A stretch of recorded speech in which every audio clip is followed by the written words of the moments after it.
honom. Hej Elin. Tack att du gav mig. Det finns mycket regn här på Cremona.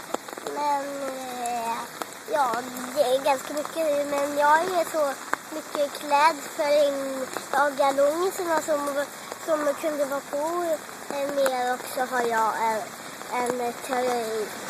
En tröja som kan... En jacka. En jacka som kan hålla regn. Och jag har en mössa och massor med sådana där grejer. Stövlar och massor med sådana där grejer. Och då är jag bra klädd så att jag kan.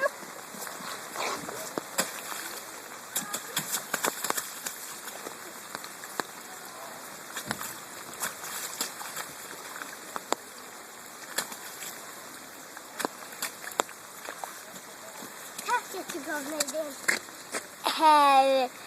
det här regnet. Det här svenska regnet. Jag älskar det.